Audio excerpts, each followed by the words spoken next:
Hello dear aspirants, स्वागत है आप सभी का किरोशा एकेडमी के इस ऑनलाइन यूट्यूब प्लेटफॉर्म पे। तो आप लोगों के लिए इंपॉर्टेंट एमसीक्यू जेके एसएसबी से रिलेटेड ओबीजी के एमसीक्यू हम लोग यहाँ पे पढ़ने वाले हैं, जो आपके अपकमिंग एग्जाम के लिए काफी यूजफुल हो सकते हैं। तो चलिए स्टार्ट करते हैं। एमसीक्यू को ज्यादा से ज्यादा क्लास को शेयर कीजिएगा और लास्ट के बहुत कम टाइम आपके पास में बचा हुआ है आपके एग्जाम के लिए, तो फोकस होकर अपनी स्टडी करना है आपको। तो चलिए एमसीक्यू स्टार्ट करते हैं। यहाँ पे पहला क्वेश्चन आपके सामने आएगा, पढ़िए एंड आंसर करिए क्या राइट आंसर रहेगा।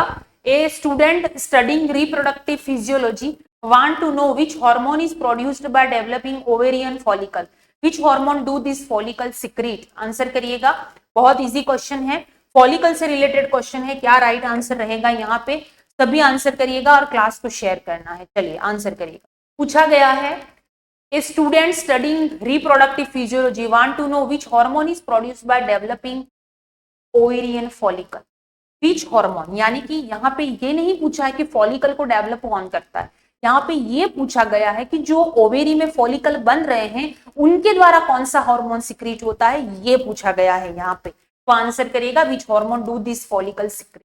आंसर, इस फॉलिकल से कौन सा हार्मोन जो है वो सिक्रीट होता है, ये यहाँ पे पूछा गया है। मैंने एक लाइन बहुत पहले क्या रेगुलर जैसे ही ऐसा कोई क्वेश्चन आता है तो मैं उसको ब्रीफली रिवाइज भी करती हूँ और उस चीज को बोलती भी हूँ कि जितना बड़ा फॉलिकल उतना ज्यादा वो एस्ट्रोजन को रिलीज करता है।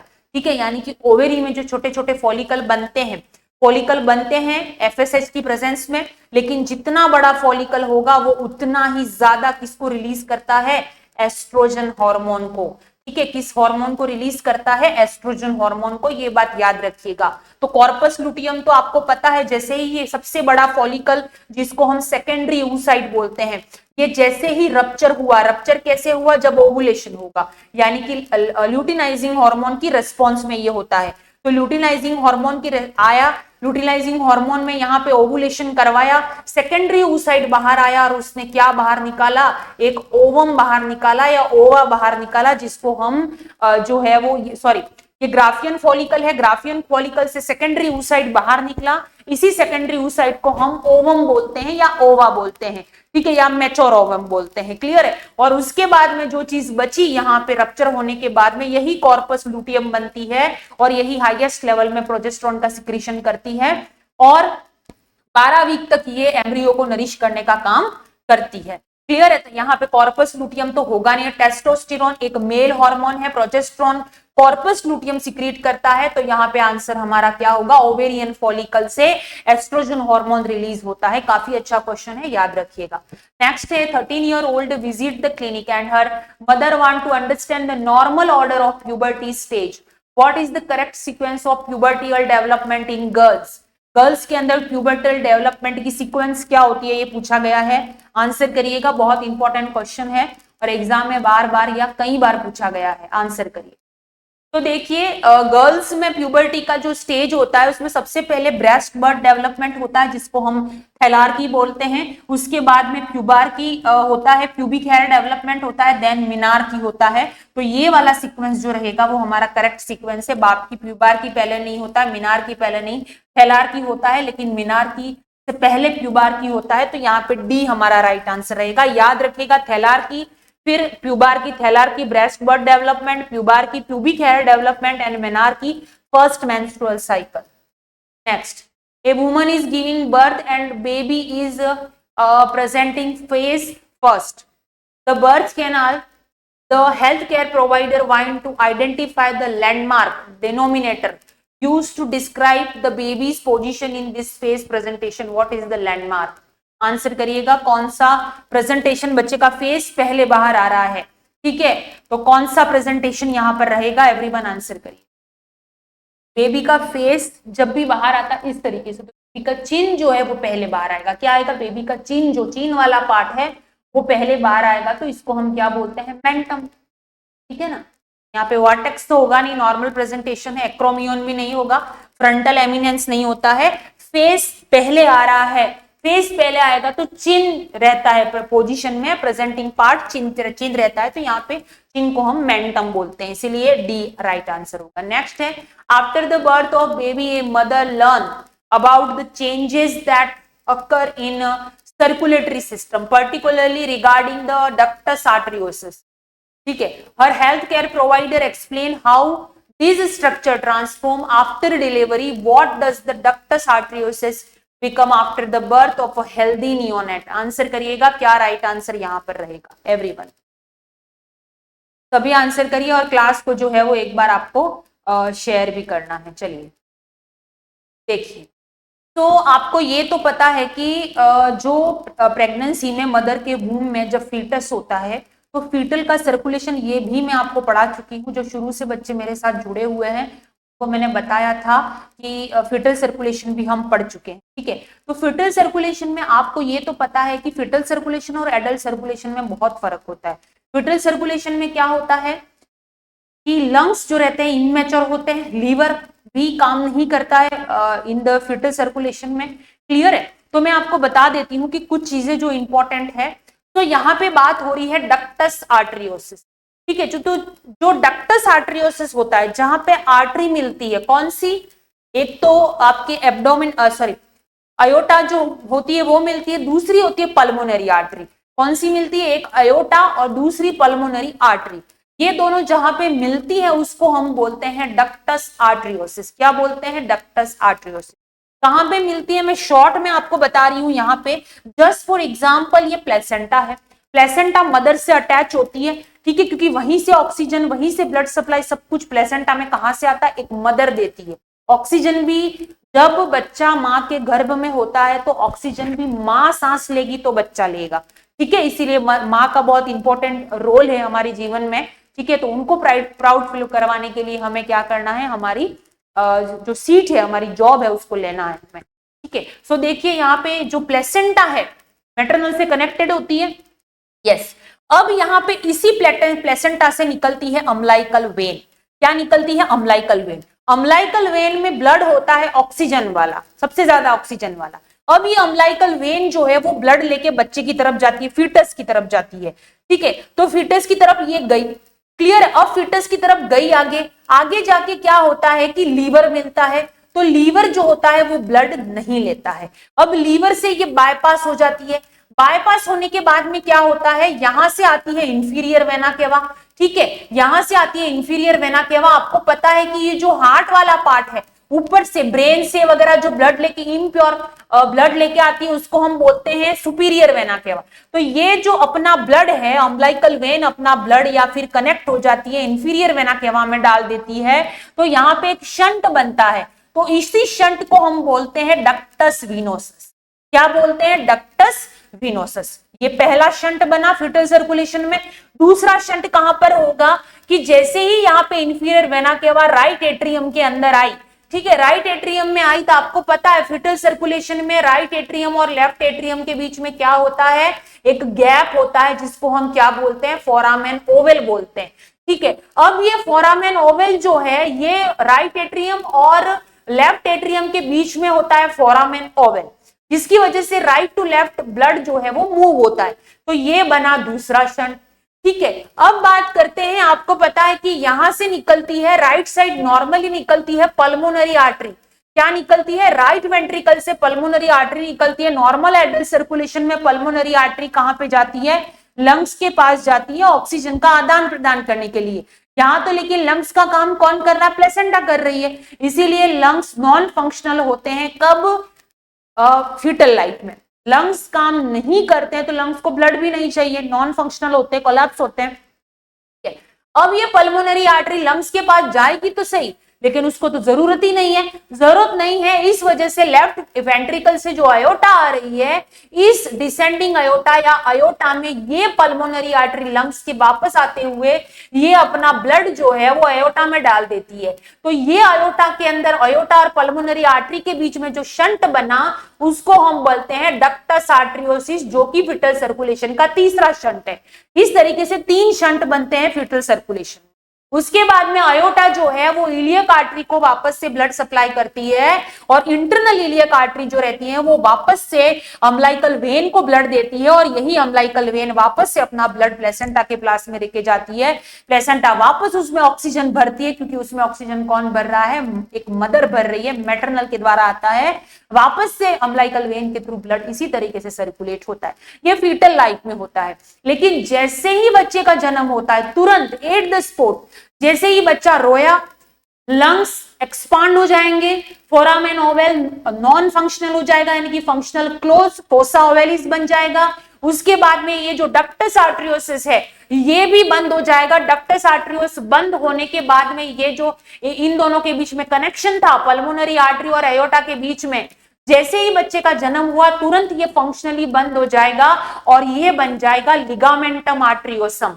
ठीक है, उसके बाद में ये डक्टस विनोसस है, ये डक्टस विनोसस भी आपके क्या हो जाएगा, बंद हो जाएगा, क्योंकि लीवर काम करना स्टार्ट कर देता है, लीवर को वापस ब्लड सप्लाई, ये सब एडल्ट सर्कुलेशन का होता है। जैसे ही बच्चे का जन्म हुआ डक्टस विनोसस भी बंद हो गया, बन गया लिगामेंटम विनोसम। क्या बन गया, लिगामेंटम विनोसम बन गया। क्लियर है, तो ये चीज याद रखिएगा।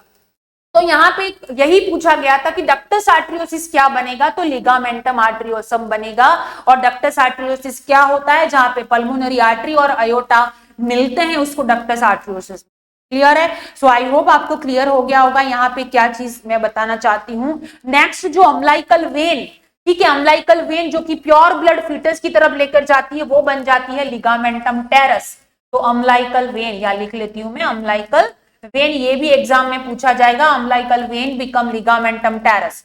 वीनस लिगामेंट नहीं होता, लिगामेंटम विनोसम यहाँ पे डक्टस विनोसम होता है, उसी को लिगामेंटम विनोसम होता है। और जो पल्मोनरी आर्टरी जो इम्प्योर ब्लड लेके आती है, सारा इम्प्योर ब्लड लेके आती है, विच इज अम्लाइकल आर्टरी जो रहती है, ठीक है, umbilical vein become ligamentum teres, और अम्लाइकल आर्टरी जो रहती है वो मीडियन अम्लाइकल लिगामेंट बनता है। क्या बनता है, मीडियन अम्लाइकल लिगामेंट। याद रहेगा, याद रखिएगा, ठीक है, बहुत इंपॉर्टेंट चीज है, एग्जाम में हर बार पूछी जाती है।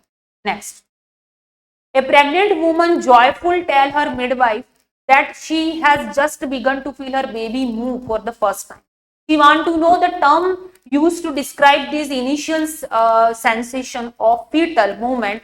What is it commonly called? Braxton Hicks contraction, quickening, Goodell sign या हेगार साइन? आंसर करिएगा, बहुत इजी क्वेश्चन है। क्या राइट आंसर यहाँ पे रहेगा, मदर के द्वारा बेबी की किक को फील करना 18 से 20 वीक में नॉर्मली ये देखने को मिलता है, जिसको हम क्या बोलते हैं, क्विकनिंग साइन बोलते हैं। क्या बोलते हैं, तो हम क्विकनिंग साइन बोलते हैं। क्लियर है, Goodell sign softening of the cervix को बोलेंगे, क्या बोलेंगे, सॉफ्टनिंग ऑफ सर्विक्स को बोलेंगे। Hegar sign softening of isthmus या फिर लोअर यूट्राइन सेगमेंट भी बोल सकते हैं। क्विकनिंग 18 से 20 वीक में होता है। बी करेक्ट आंसर यहाँ पे रहेगा। ब्रॉक्स्टन हिक्स कॉन्ट्रैक्शन जो होते हैं फॉल्स कॉन्ट्रैक्शन। नेक्स्ट, आगे बढ़ने से पहले जो भी बच्चे जेकेएसएसबी की प्रिपरेशन कर रहे हैं, course and test series available है, इसके पैटर्न के बेस्ट पे इस नंबर पे आपको कांटेक्ट करना है। मॉक टेस्ट देना ज्यादा सही रहेगा क्योंकि एट द एंड आपके पास में 10 डेज बचे। नेक्स्ट, आगे बढ़ते हैं। During a prenatal class, parental class, a nurse explained the recommended timing for screening pregnant woman for diabetes mellitus. When is the ideal time to perform this screening? Diabetes mellitus prenatal class में ये बता रहे हैं कि pregnant woman for diabetes mellitus अगर है pregnant woman को, तो कौन सा टाइम सबसे बेस्ट होता है स्क्रीनिंग के लिए? आंसर करिएगा, आंसर करिएगा। तो देखिए, मैं भी कई बार आपको बता चुकी हूँ, वैसे 26 से 28 वीक के बीच में या फिर 24 से 28 वीक के बीच में सेकंड ट्राइमेस्टर में इसको परफॉर्म करना ज्यादा बेहतर होता है। बाकी ये ज्यादा अर्ली हो जाता है, ये लेट हो जाता है, ये भी अर्ली है, लेकिन क्योंकि इसी टाइम पे हम बेस्ट परफॉर्म कर सकते हैं कि भाई ग्लूकोज टॉलरेंस कितना है, ठीक है ना। और इसको गेस्टेशनल डायबिटीज मेलाइटिस भी बोलते हैं, याद रखिएगा। गेस्टेशनल डायबिटीज मेलाइटिस प्रीवियस कोई हिस्ट्री रही हुई है या फिर प्रेगनेंसी के टाइम पे क्या होता है, कोर्टिसोल रिलीज होता है, जिसकी वजह से ये जो है वो देखने को हमें मिलता है। और प्लेसेंटल लैक्टोजन की वजह से भी कभी कभी ये चीज देखने को मिलती है, गेस्टेशनल डायबिटीज मेलाइटिस। और जिस भी वुमन को प्रेगनेंसी में गेस्टेशनल डायबिटीज मेलाइटिस होता है, उस वुमन को जो है वो आगे जाके टाइप 2 डायबिटीज मेलाइटिस जो होता है, non insulin dependent diabetes mellitus होने के चांसेस ज्यादा रहते हैं। ये एग्जाम में क्वेश्चन आया हुआ है, मेरी बात को ध्यान से सुन लीजिएगा कि जिसको जीडीएम होता है, गेस्टेशनल डायबिटीज मेलाइटिस, उस वुमन को आगे चल के चांसेस होते हैं टाइप 2 डायबिटीज मेलाइटिस होने का, ठीक है, इसे याद रखिएगा। तो यहाँ पे भी ओजीटीटी टेस्ट करते हैं, ठीक है, ग्लूकोज खिलाते हैं, उसके बाद में ग्लूकोज का लेवल चेक करते हैं, बॉर्डर लाइन वगैरह आता है तो डाइट से मैनेज करते हैं, अदरवाइज इसमें कोई ऑरल हाइपोग्लाइसेमिक ड्रग प्रेगनेंसी में नहीं देते, इंसुलिन थेरेपी पे रखते हैं अगर जरूरत पड़े तो। ठीक है, तो बी करेक्ट आंसर रहेगा। नेक्स्ट है 32-year-old woman undergoing early pregnancy evaluation in which condition is the serum HCG rise usually abnormal or not characterized। Answer करिएगा, 32-year-old woman है, early pregnancy evaluation in which condition is the serum HCG human colonic gonadotropin hormone जो है वो increase होता है, usually abnormal और not characterised. Answer करिएगा, क्या राइट आंसर रहेगा एवरीवन। तो देखिए, नॉर्मल जब प्रेगनेंसी होती है उसके अंदर अर्ली में HCG का लेवल इतना ज्यादा नहीं होता है, अर्ली प्रेगनेंसी की बात हो रही है तो अर्ली में इतना ज्यादा नहीं होता है, धीरे धीरे ये जो लगभग 60 से 70वें दिन, ठीक है, उसके बाद में ये हार्मोन HCG का हार्मोन जो होता है पिक लेवल पर जाता है। लेकिन अगर अर्ली में किसी का HCG का लेवल बहुत ज्यादा हाई लेवल आ रहा है, इसका मतलब ये नॉर्मल नहीं होता है, एक्टोपिक प्रेगनेंसी में ऐसा देखने को मिलता है। ठीक है ना, तो ये याद रखिएगा, यहाँ पे अर्ली प्रेगनेंसी लिखा हुआ है, अर्ली प्रेगनेंसी में HCG का लेवल जो रहता है राइज या हाई देखने को नहीं मिलता है, नॉर्मल देखने को मिलता है। HCG का लेवल अपने हाईएस्ट लेवल पे होता है 60-70 डेज, है ना, तो यहाँ पे नॉर्मल प्रेगनेंसी नहीं होगी, ये जो प्रेगनेंसी है वो एक्टोपिक प्रेगनेंसी होगी। एक्टोपिक प्रेगनेंसी का मतलब होता है out of the uterus pregnancy, conceive हो जाना, इसको हम बोलते हैं एक्टोपिक प्रेगनेंसी। क्लियर है, यानी कि जैसे कि आप यूट्रस से ये है फीमेल का, तो नॉर्मल तो प्रेगनेंसी यहाँ पे बेबी ग्रो यहाँ होना चाहिए, लेकिन कभी कभी क्या होता है कि मोस्ट चांस में एम्पुला पार्ट में फर्टिलाइजेशन होता है फेलोपियन ट्यूब में, तो यहीं पे क्या हो जाता है कि यहीं पे बेबी ग्रो करना या इम्प्लांटेशन हो जाता है, इसी को हम एक्टोपिक प्रेगनेंसी बोलते हैं। ठीक है ना, और यहाँ पे सर्वाइवल पॉसिबल नहीं होता है, जगह छोटी है, जिसकी वजह से क्या होता है, एबॉर्शन करना ही एकमात्र उपाय देखने को मिलता है। और मोस्ट कॉमन साइट यही होती है एम्पुला वाली पार्ट जहां पर कंसीव होता है। लेकिन मोस्ट कॉमन एक्टोपिक प्रेगनेंसी का अगर हम पूछें तो एम्पुला वाला पार्ट होता है फेलोपियन ट्यूब, लेकिन लेस सर्वाइवल होता है, सर्वाइवल होने के चांसेस कम रहते हैं। ठीक है, तो मोलार प्रेगनेंसी हाइडेटिफॉर्म मोलार कभी कभी क्रोमोसोमल एबनॉर्मलिटी कोई ड्रग की वजह से या ऐसा होता है, प्रीवियस कोई हिस्ट्री है जिसकी वजह से मोलार प्रेगनेंसी हो जाती है, जिसको स्नोस्टॉर्म अपीयरेंस भी हम बोलते हैं, वैसा वहां पे दिखाई देता है। इसमें भी प्रेगनेंसी कंटिन्यू पॉसिबल नहीं होता है। तो यहाँ पे एक्टोपिक प्रेगनेंसी में अर्ली स्टेज में ही HCG का लेवल हाई लेवल में आता है। Next, multiparous woman is currently in labour and the nurse is evaluating her progress during the propulsive second stage of labor. Propulsive second stage. Okay. What is the usually length of propulsive stage in multipara? Multipara woman है, second stage का timing कितना होना चाहिए? Answer करिएगा, answer करिएगा, क्या right answer रहेगा। तो मल्टीपैरा वुमन है, सेकंड स्टेज का टाइमिंग है, ठीक है ना। मल्टीपेरस वुमन में फर्स्ट स्टेज का टाइमिंग जो रहता है 2 to 4 आवर तक होता है फर्स्ट स्टेज का, ठीक है। सेकंड स्टेज मल्टीपेरा की बात कर रही हूँ, ठीक है, एक ज्यादा बार जो प्रेगनेंसी कंसीव कर चुकी है, जो डिलीवर कर चुकी है बेबी को, ठीक है। तो ऐसी वुमन में फर्स्ट स्टेज ऑफ लेबर जो प्रोसेस होता है वो लगभग 2 से 4 घंटे तक चलता है। सेकंड स्टेज ऑफ लेबर जो रहता है वो उसके लगभग 20 मिनट मान लो, 20 से 30, ठीक है ना। और लास्ट स्टेज जो रहता है वो 5 to 10 मिनट्स तक होता है। तो यहाँ पे सेकंड स्टेज पूछा है तो हम 20 मिनट यहाँ पर मान के चलेंगे। और अगर प्राइमी ग्रेविडा वुमन है, पहली बार जो बेबी को बर्थ देने वाली है, तो उसके अंदर फर्स्ट स्टेज ऑफ लेबर जो रहता है वो 8 से 10 या 12 घंटे तक का हो सकता है, और सेकंड स्टेज ऑफ लेबर जो रहता है वो 40 मिनट तक का हो सकता है, ठीक है ना। तो ये याद रखिएगा। लास्ट तो सब में सेम ही रहता है, 5 से 10 मिनट। लास्ट कौन सा? तीसरा लास्ट नहीं होता है, तीसरा जो होता है वो प्लेसेंटा डिलीवरी होता है, जो 5 से 10 मिनट नॉर्मली प्राइमी हो या मल्टी हो उसमें लेता है, क्लियर है। और लास्ट ऑब्जर्वेशनल स्टेज हो जाए, तो यहाँ पे हमें मल्टी ग्रेविडा में पूछा था तो 20 मिनट होते हैं।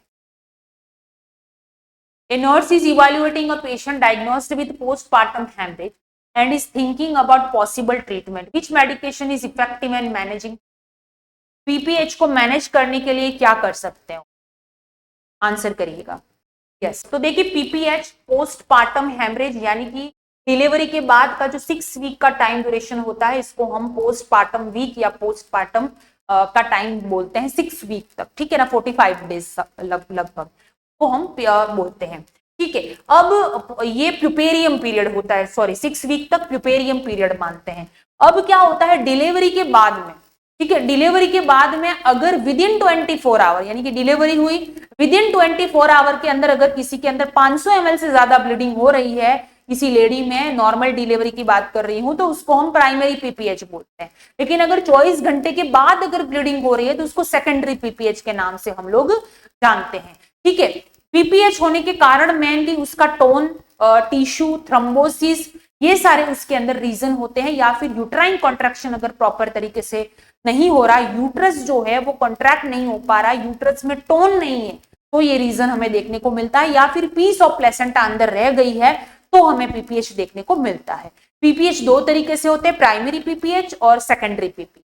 प्राइमरी पीपीएच का रीजन ये होता है एटोनिसिटी ऑफ द यूट्रस, याद रखिएगा, प्राइमरी पीपीएच का रीजन होता है atonicity of uterus.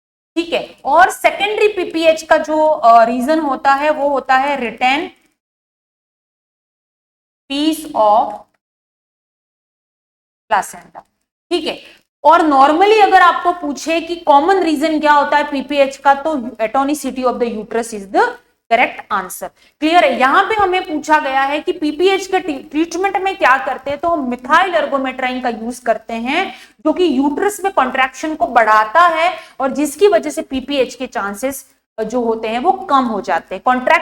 Uterus contract करेगा तो टोन में रहेगा। ठीक है। तो जिसकी वजह से ब्लीडिंग कम होगी, तो यहाँ पे एर्गोमेट्राइन या मिथाइल एर्गोमेट्राइन का यूज करते हैं। एक्लेम्शिया नहीं, प्री एक्लेम्शिया वाली कंडीशन जिसमें ब्लड प्रेशर बढ़ता है, एडिमा, प्रोटीनूरिया देखने को मिलता है, और इसको बचाने के लिए हम MgSO4 का यूज करते हैं ताकि वो एक्लेम्शिया वाली कंडीशन में ना जाए। एक्लेम्शिया में बीपी बढ़ती है, एडिमा होता है, प्रोटीनूरिया होता है और सीजर एक्टिविटी आती है, ये इसके क्लासिकल साइन होते हैं। ठीक है ना। तो बाकी ट्विन ट्रांसफ्यूजन में भी यहाँ पर नहीं होता है, तो यहाँ पे डी जो है वो करेक्ट आंसर है। नेक्स्ट है a pregnant woman in her third trimester is evaluated to decide on the best delivery method. Factor like the baby's position, the mother's wishes and labour progress are taken into account. What is the common medical reason for performing a C section in, कौन सी situation में हमें C section करना पड़ेगा, ये यहाँ पे पूछा गया है। तो आप आंसर करेंगे क्या, राइट आंसर यहाँ पे रहेगा। बहुत ही बेसिक क्वेश्चन है, बहुत ही इजी है मेरे हिसाब से, तो आंसर करिएगा। यहाँ पे आपको क्लियर नहीं दिखेगा, मैं बता दूं यहाँ पे कि अगर चौथा ऑप्शन क्या है, ठीक है, चौथे ऑप्शन में लिखा हुआ है कि अगर फीटल डिस्ट्रेस और एब नॉर्मल फीटल पोजीशन है, फीटल यहाँ पे जो चीजें नहीं दिख रही है वही मैं यहाँ पे लिख रही हूँ। ठीक है। यहाँ पे पोजीशन लिखा हुआ है और यहाँ पे फीटल डिस्ट्रेस। पहला ऑप्शन है the mother request surgical delivery, तो ये कोई रीजन नहीं है इसकी, उन्होंने कह दिया, और ये कोई सिचुएशन नहीं है कि हम सीजेरियन सेक्शन में जा सके, तो ये ऑप्शन गलत हो जाएगा। सेकेंड है the babies head is properly position in the birth के, अगर बेबी का हेड जो है प्रॉपर पोजीशन है तो हम डिलीवरी में कोई प्रॉब्लम ही नहीं होनी सेक्शन में जाना। Labour and contraction are progressive normal, normally labour और कॉन्ट्रैक्शन साथ में प्रोग्रेस हो रहा है तो ये तो अच्छी बात है। लेकिन अगर बच्चे में फीटल डिस्ट्रेस हो रहा है या फिर फीटल की पोजीशन एबनॉर्मल है तो हमें सिजेरियन सेक्शन पे हम जा सकते हैं। तो यहाँ पे डी जो है वो आपका करेक्ट आंसर बनेगा।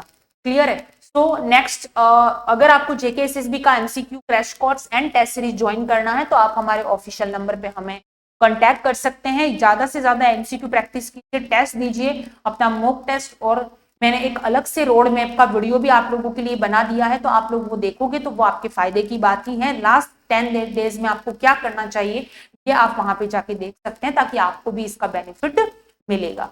क्लियर है। बाकी रेगुलर आपकी क्लासेस हो ही रही है JKSSB, तो अच्छे से अपने आप को, जो आपके पास में 8 से 10 दिन बचे हुए हैं, अपने आप को रिलैक्स रख के अच्छे से पढ़िएगा, शांत दिमाग रखिएगा, ये शांत रहेगा तो सारी चीजें आराम से हो जाएंगी। इसमें कंफ्यूजन भर दिया, अगर ये भी नहीं आ रहा वो भी नहीं आ रहा, ये होता है एग्जाम से पहले, सभी को होता है, ठीक है, लेकिन थोड़ा रिलैक्स रहिएगा। आपने जो पढ़ा है बहुत अच्छा पढ़ा है और अपने आप को डेडिकेशन के साथ में अब 8 से 10 दिन आपके पास बचे हुए उसको दे दीजिए, पेपर बहुत अच्छा होगा। बस खुद के ऊपर भरोसा रखना, ओवर कॉन्फिडेंट नहीं होना, इस बात का ध्यान रखिएगा। और जुड़े रहिए किरोशा एकेडमी के साथ में। बाकी कोई क्वेरी हो, कोई एरर हो, आराम से आप बात कर सकते हैं हमसे, आप मैसेज भी कर सकते हैं, कॉल भी कर सकते हैं, है ना। बाकी मिलते हैं नेक्स्ट क्लास में, तब तक के लिए वीडियो को ज्यादा से ज्यादा शेयर कीजिएगा एंड थैंक यू।